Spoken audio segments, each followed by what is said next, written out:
అభివృద్ధికి సాంకేతికతకు అంతకుమించి స్వేచ్ఛకు చిరునామాగా పేరు పొందడం వల్ల ప్రపంచవ్యాప్తంగా అనేక దేశాలకు చెందిన ప్రజలు అమెరికా వెళ్తారు. ఇక ఎంతమంది ఉన్నా అక్కడి తెలుగువారి ముద్ర మాత్రం ప్రత్యేకంగా నిలిచింది. దీనికి కారణాలు కూడా చాలానే ఉన్నాయి.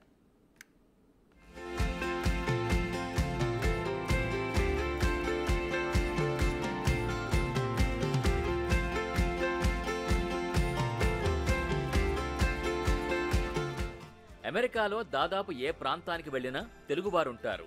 ఒకరు తెలుగువారని తెలిస్తే వారిని చుట్టుముట్టేస్తారు మిగిలిన తెలుగువాళ్లు.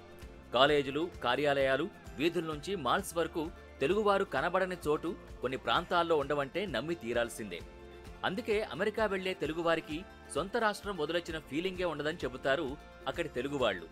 అక్కడున్న తెలుగు కమ్యూనిటీలు సంవత్సరాల తరబడి తెలుగు జాతి పెరుగుదలలో మార్పును తలుచుకుంటూ ఆనందిస్తారు. ఒకప్పుడు 4-5 తెలుగు కుటుంబాలకు మించి ఎక్కువ తెలియని వారికి కూడా ఇప్పుడు గుంపులు గుంపులుగా తెలుగు వాళ్లు తారసపడుతున్నారు.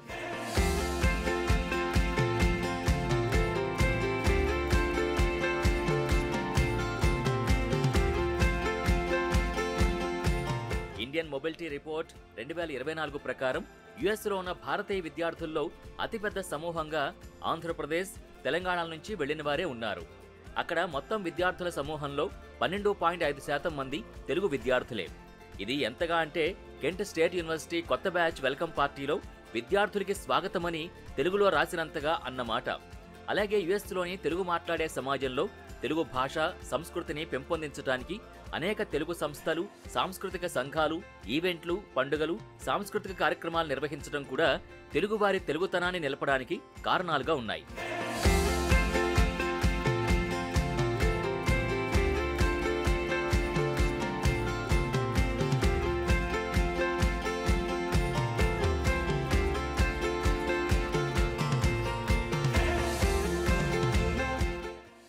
అలాగే అమెరికాలో తెలుగు భాష భవిష్యత్తును తీర్చిదిద్దుతున్న మరో ముఖ్యమైన అంశం టెక్నాలజీ, డిజిటల్ మీడియా పాత్ర.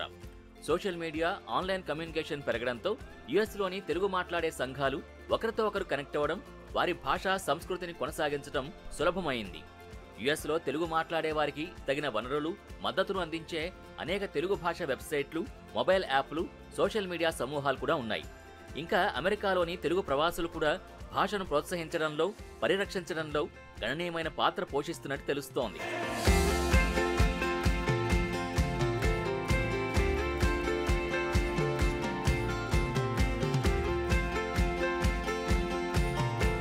ఇటీవలి సంవత్సరాల్లో తెలుగు సినిమాలు, తెలుగు సినిమా సంగీతం కూడా అమెరికాలో ప్రజాదరణ పొందాయి.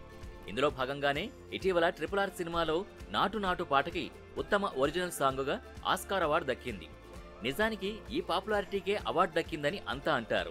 ఇక తెలుగు సంస్కృతి గురించి తెలుసుకోవడానికి ప్రయత్నించే క్రమంలో ఎక్కువ మంది అమెరికన్లు తెలుగు భాషను నేర్చుకోవడానికి ప్రత్యేక తరగతుల్లో చేరుతుండడం కూడా తెలుగు భాష మాట్లాడేవారు పెరగడానికి తోడ్పాటు అందిస్తున్నట్టు తెలుస్తోంది.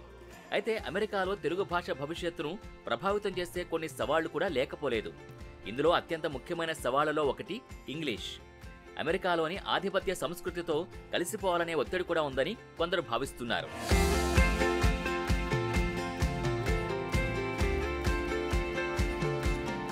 అలాగే చాలా మంది తెలుగు మాట్లాడే వలసదారులు అమెరికన్ సమాజంలో విజయం సాధించడానికి ఇంగ్లీష్ నేర్చుకోవడానికి ప్రాధాన్యత ఇస్తారు. ఇది తెలుగు భాష వినియోగం, పరిరక్షణ క్షీణతకు దారితీయవచ్చనే ఆందోళన లేకపోలేదు. మొత్తానికి అమెరికాలో తెలుగు భాష భవిష్యత్తు సామాజిక, సాంస్కృతిక, ఆర్థిక అంశాల సంక్లిష్ట పరస్పర చర్యపై ఆధారపడి ఉంటుంది. అయినప్పటికీ యుఎస్లో తెలుగు మాట్లాడే జనాభా పెరుగుదల, భారతీయ సంస్కృతి, భాషలపై పెరుగుతున్న ఆసక్తి వల్ల అమెరికాలో తెలుగు భాష భవిష్యత్తు ఆశాజనకంగా ఉందనే చెప్పాలి.